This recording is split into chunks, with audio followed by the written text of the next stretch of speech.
Olá, iniciando mais um programa Presença e Harmonia, uma realização da Ordem Rosa Cruz Amorque, grande loja da jurisdição de língua portuguesa. E hoje conversamos com a Soror Lúcia Rodrigues Alves, que é educadora e mestre em linguística aplicada, sobre o poder purificador da água na alquimia medieval. Confira!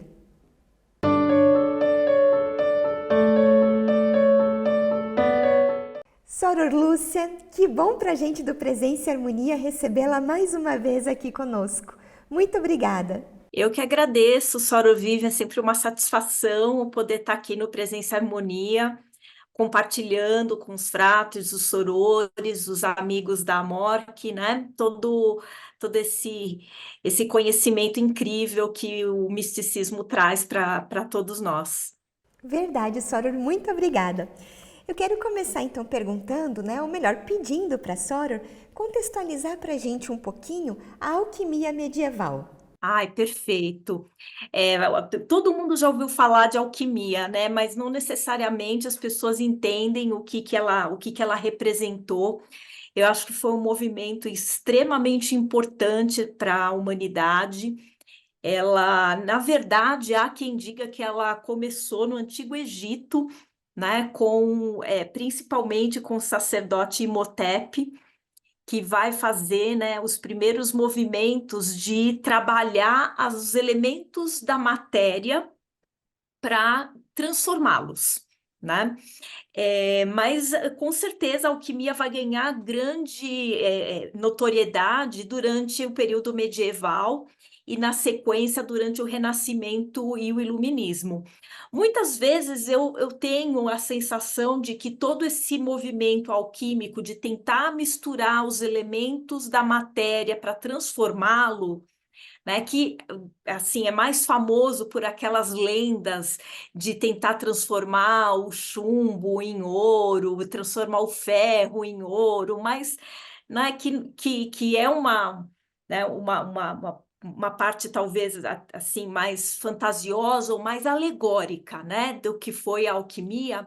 Mas esse movimento de manipulação dos ingredientes e dos elementos da matéria e transformá-los é que com certeza vai dar surgimento à química que vem depois, né? Então, inclusive, os nomes são parecidos, alquimia e química, né?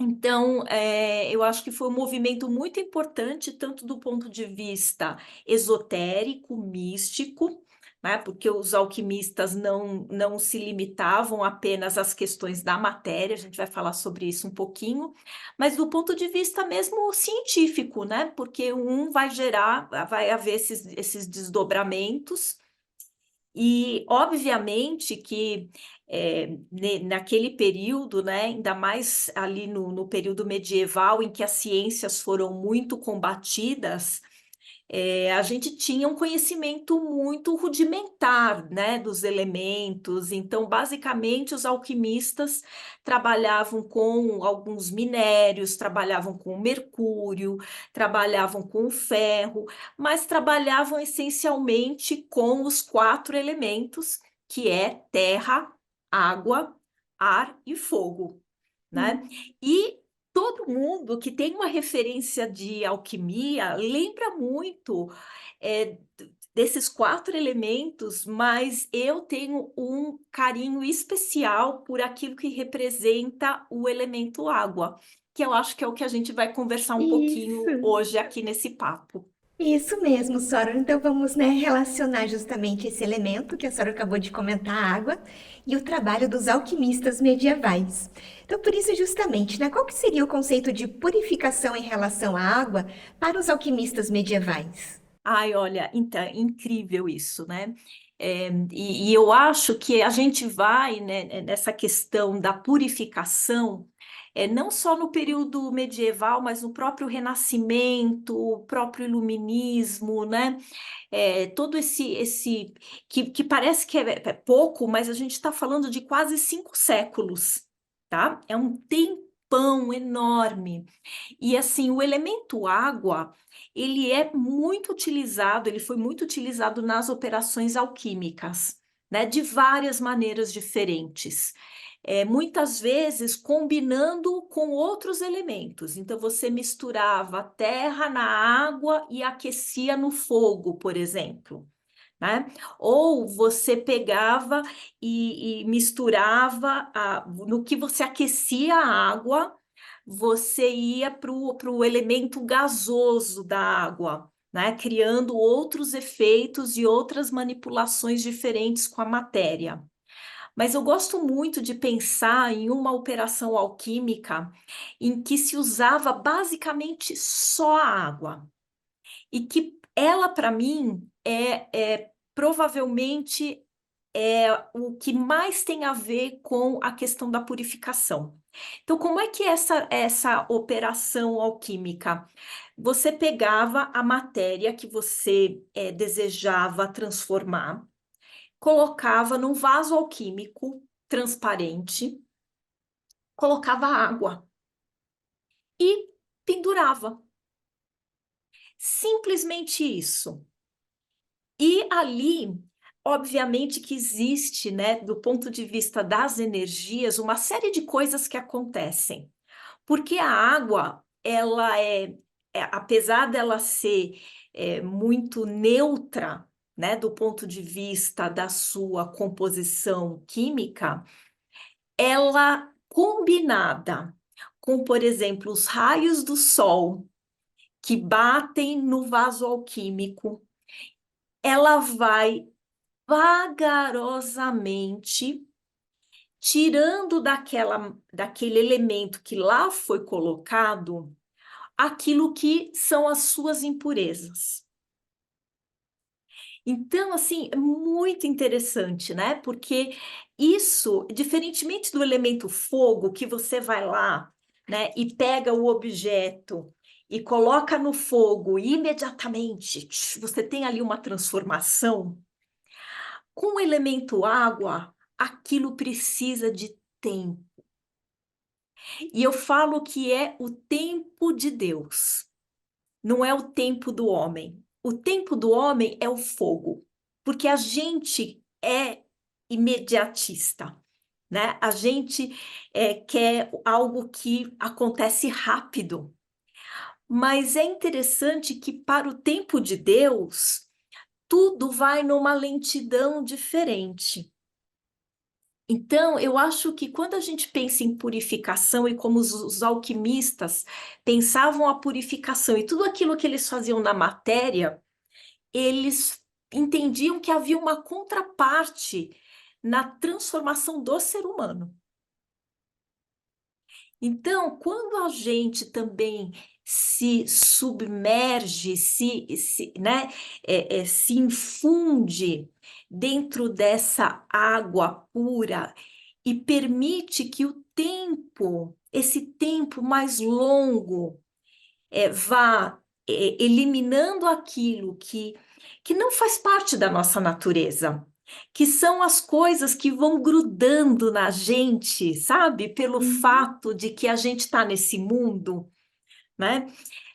Aquilo vai retirando e no final o que fica é a natureza divina do ser humano. Então, é uma visão tão interessante, porque muitas vezes a gente fica buscando o divino fora de nós, né? Mas, na verdade, é como se cada ser humano fosse ali a gente é uma matéria-prima que, por conta de estarmos aqui no plano da matéria, essas coisas da matéria se grudam na gente. Se a gente se permite estar numa água, e se a gente se permite estar na luz, né, que também é representação da sabedoria e do contato com esse divino, essa transformação interior, ela ocorre. Mas precisa desses componentes. Precisa primeiro do tempo de Deus. Precisa estar ali, nessa água purificadora. Não adianta deixar um pouquinho e tirar, né? Não vai fazer diferença nenhuma. Então, por isso, a constância do trabalho espiritual, a constância do trabalho com meditações, com orações, com contemplações, com o nosso, de conversa com o nosso mestre interior, é essa constância, né? E a intencionalidade. Quer dizer, eu estou colocando ali aquela matéria escura, muitas vezes ali com a lama do mundo da matéria, aquela crosta, aquela, né? E eu deixo ali propositadamente para que a água purifique. Então, eu acho que tem um pouco a ver com essa, eh, eh, com essa visão de que sim, transformações elas podem acontecer através de experiências rápidas, mas talvez a melhor transformação é essa que ocorre nesse tempo que é o tempo da água. E, Soror, nesse trabalho dos alquimistas medievais, quais eram os métodos utilizados por eles para purificar, embora a Soror até já deu algumas pinceladas agora, as substâncias usando a água? Então, como eu disse, né, eles pegavam o vaso alquímico, inclusive tem muitos desenhos medievais, olha que coisa mais linda, em que você tem o vaso alquímico, né, um tubo de ensaio, no fundo é Uhum. isso, né, e dentro do tubo de ensaio, um ser imerso em água. Então, quer dizer, esses desenhos alquímicos, eles mostram justamente que eles entendiam que aquilo que se operava no plano da matéria, da matéria, né, das coisas Uhum. da matéria, também se opera no plano espiritual. Então, era muito comum você, tem até algumas pinturas que retratam os laboratórios dos alquimistas, eles tendem a ser eles eram laboratórios escuros, normalmente nos sótãos das casas, mas eles sempre tinham uma área externa, quase como uma estufa, para onde eles levavam justamente aquilo que tinha que ser purificado na água e no contato com a luz do sol. E aí, uma coisa muito interessante, porque, eh, né, a água também tem uma relação, Soror Vivian, com as emoções. Então, existe aparentemente nesse raciocínio alquímico um entendimento de que a gente precisa, que o processo de purificação da alma, do ser, passa pelas emoções. E aí, quando a gente fala de emoções, tem duas camadas, né? Tem a camada Uhum. das emoções e a camada dos sentimentos. As emoções são fisiológicas, então elas são, assim, aparecer um leão na nossa frente, a gente vai ter medo, o coração vai Uhum. palpitar, né, o sangue vai fluir mais rápido, né. Então, assim, a emoção ela é fisiológica. O sentimento, ele tem a ver com toda a nossa história de vida e todas as nossas referências que a gente tem em relação a um determinado episódio. Então, provavelmente, se eu ver um leão, eu vou ter, um sentimento, né, e uma pessoa que é do signo de leão, por exemplo, vai ter outro, né, porque Uhum. ela está ligada a uma simbologia daquele animal, né. Se eu nunca vi um leão na minha vida, aquilo o meu sentimento vai ser um do que se eu trabalho no zoológico e eu vejo os leões todos os dias, né. Então, eu acho que existe, né, esse entendimento por parte dos alquimistas de que justamente essa transformação do ser passa por um processo de aquietamento das emoções e dos sentimentos. Que diferentemente do fogo, né, que é Uhum. aquela coisa vibrante e agitada, né, a água, ela tende a ter aquele sentido da calmaria. E a água usada, óbvio, eu posso ter uma cachoeira, né? Mas eu acho que, alegoricamente, é Uhum. justamente isso que a gente que assim, vai causar uma purificação quase que igual ao fogo, né, porque a cachoeira, ela vai inclusive, acho que é a única força que vai, destruindo, por exemplo, uma grande rocha, né. Pode levar uma era para fazer Sim. aquilo, mas vai destruir a rocha. Mas a água, nas operações alquímicas, como você me perguntou agora, é a água ali, parada, quieta, simplesmente sendo a água. Então, acho que se a gente for fazer uma analogia com o processo de desenvolvimento da natureza interior, nos dá uma pista de que a nossa condição de gerir as nossas emoções, os nossos sentimentos e tê-los acontecendo, porque eles são parte da vida, mas tê-los acontecendo da maneira mais harmoniosa possível, nos dá melhores condições de nos purificarmos e, com isso, voltarmos ali à nossa condição da natureza original. Nossa, muito bonito tudo isso, Soror. E agora falando a respeito do simbolismo. Qual que era o simbolismo da água nos textos alquímicos medievais em relação à purificação espiritual, que a senhora estava falando agora, a partir justamente da material? Então, a água, ela tem essa bom, começa que tudo nasceu na água, né, toda a vida nasce na água, né, os primeiros seres, as primeiras estruturas que tiveram vida estavam na água. Os seres nascem na água, pode ser no ovo ou no útero da mãe, a gente está ali na água. Todos os textos místicos, religiosos, né, falam das águas primordiais. E aí é muito bonito, né, porque a gente tem, na cultura judaica cristã, a visão das águas de cima e as águas de baixo, que é uma visão alquímica também. Porque, os alquimistas vão ter essa ideia de que tudo que temos aqui é um espelho do que temos acima. O que está em cima é como está embaixo e vice-versa. Então, isso é tão rico, né? Porque a água é onde toda a vida nasce, seja essa vida material ou a vida espiritual.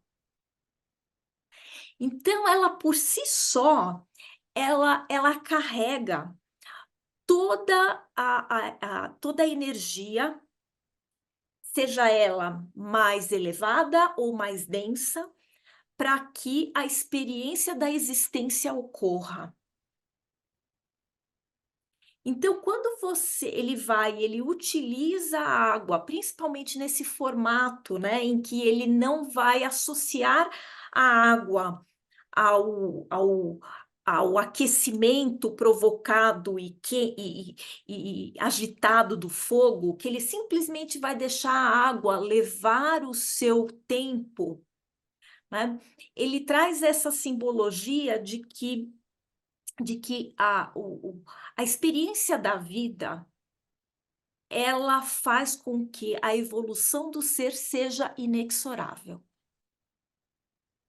Eu acredito muito nisso. De que as pessoas, elas evoluem, mesmo querendo ou não querendo. Talvez algumas demorem mais tempo, outras demorem menos tempo, porque a intencionalidade, né, vai fazer com que as coisas aconteçam, talvez de formas diferentes, mas eu acredito verdadeiramente que a evolução do ser e a descoberta do ser enquanto uma manifestação divina é algo que, por mais que a gente se recuse a fazer, ele vai acontecer porque as experiências da vida vão nos levar a isso, né?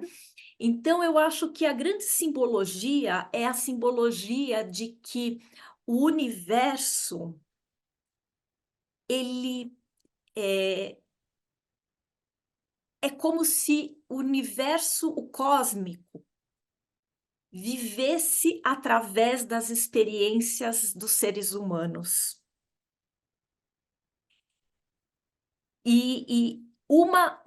Um plano, as águas de baixo se refletissem como um espelho nas águas de cima e vice-versa. Isso faz com que a gente tenha, se sinta bastante responsável de, na vida, a gente conseguir ter a melhor vida possível.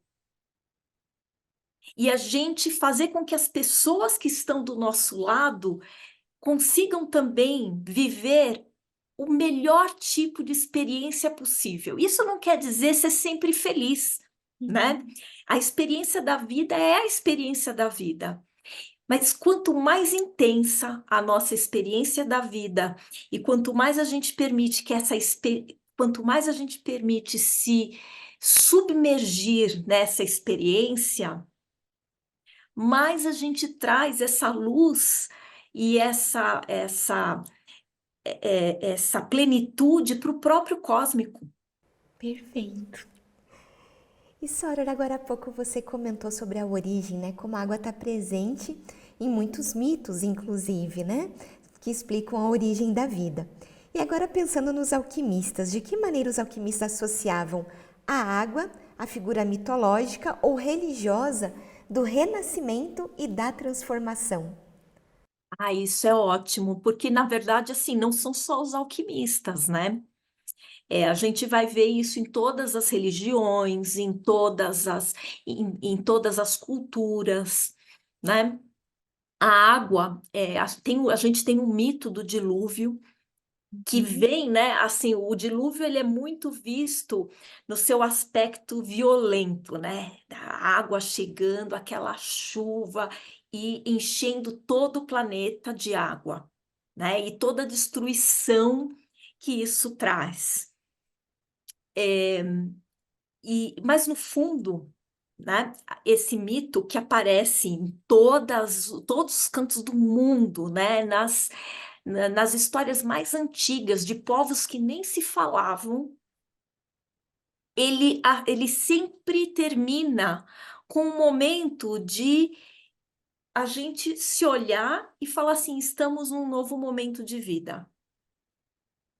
Né? Então, essa questão do renascimento, do ressurgimento, de quando você entra na água e que quando você sai da água, você sai uma pessoa diferente, uma pessoa transformada. Então, essa questão da transformação, ela, de novo, nos desenhos dos alquimistas, também é muito comum a gente ver que aquele ser que está ali dentro da água, ele é um ser com asas. Ou seja, quando a gente se transforma, sempre que o ser humano se transforma, por conta de como a gente sente, como a gente internaliza as experiências da vida, a gente sai alado, a gente sai. Quem cresce, quem se transforma é a nossa expressão espiritual, né? Então, a visão que eu acho que a gente tem, né, independente das culturas, e que os alquimistas traduziram isso muito bem, é de que essa transformação que a matéria passa, quando a gente, né, veja, quando você coloca qualquer elemento dentro de um líquido, né, o vinho também, a borra, ela vai lá para baixo da garrafa, né? Se você deixar um objeto enferrujado e colocar numa água limpa, aquilo vai também soltando, soltando, soltando, né? Então, eu acho que cada um de nós, e não só no nosso aspecto individual, no aspecto coletivo também. enquanto grupos de pessoas, enquanto comunidades, enquanto nações, enquanto povos, enquanto espécie humana, a gente também vai renascendo e se transformando com as experiências das coisas que acontecem, seja no âmbito individual, no âmbito de uma família, no âmbito de um grupo de pessoas que trabalham juntas, no grupo, numa cidade, né? Por exemplo, agora tudo isso que aconteceu no Rio Grande do Sul, né? Que é uma experiência coletiva, né? Quando coisas que acontecem com grandes nações, quando passa-se por experiências que a nação inteira vive, ou seja, como eu te disse, né? A gente, enquanto, enquanto pessoas, enquanto seres viventes nessa experiência da vida, a gente pode mergulhar mais ou menos. Eu acho que esse é um ponto interessante. Ótimo, Soror. E agora falando a respeito dos tratados alquímicos medievais, né? A água ela é descrita como elemento purificador. E quais são os exemplos dessas descrições? Perfeito, ótima pergunta. Você sabe que, assim, hoje nós sabemos que você tem águas diferentes, né?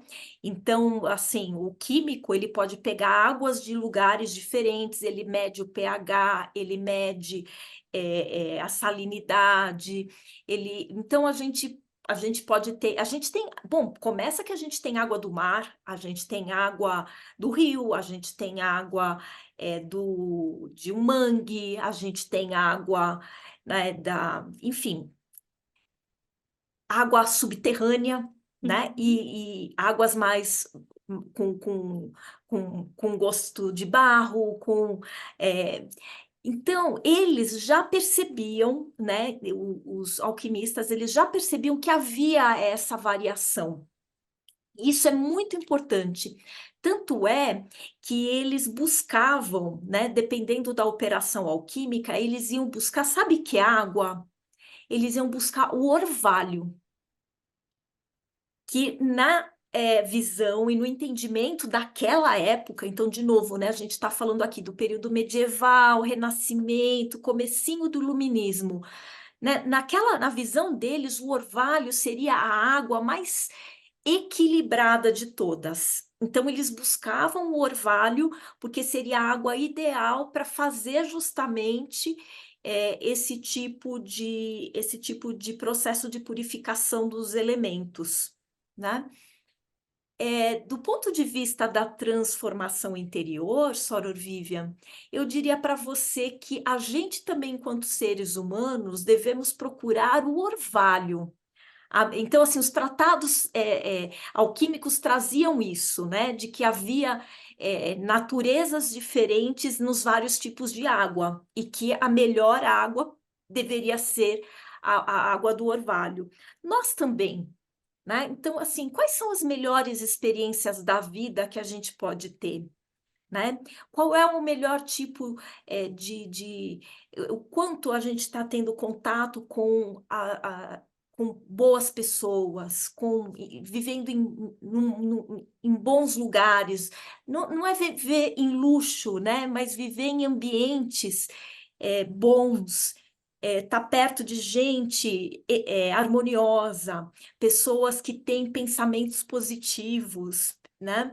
É, é, ouvir música que nos leve também a essa alegria de viver, né? Nenhum tipo de música é melhor que o outro, mas isso é de cada um. Qual é o tipo de música que te faz ficar mais positiva, né? Qual é a alimentação, as comidas que vão, ou seja, tudo aquilo que a gente traz para a nossa vida tem que ser intencionalmente pensado para que a nossa vida para que a gente esteja imerso no orvalho. Né? Do mesmo jeito, eu imagino os alquimistas acordando de madrugada e buscando nas folhas das árvores, né? Em locais onde eles deixavam ali meio preparado para com gotículas conseguir colher essa água mais pura do universo. Sim. E de que forma, né, os alquimistas medievais utilizavam a água em rituais ou experimentos de purificação simbólica? Então, eles usavam, né, tanto essa água simplesmente parada, que é a operação alquímica que para mim é a mais interessante, mas eles usavam também a água, em processos de fervura, né, então aí é a combinação da água com outros elementos, então na fervura, na evaporação, né, inclusive esse processo de evaporação da água para fazer essa purificação levou à descoberta da produção dos perfumes, né, porque no fundo era isso, você colocava quilos e quilos e quilos de pétalas de rosa na água, fervia, aquela água, virava gás, chegava numa parte mais fria de um composto ou de metal ou de vidro, esfriava, voltava a ser água e escorria.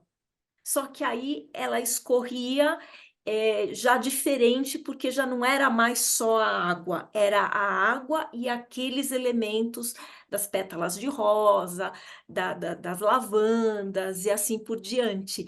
Essa vale um outro Presença Harmonia, que é mostrar o quanto a gente pode, perfumar a nossa natureza interior, dependendo do que a gente coloca na nossa água. Com certeza.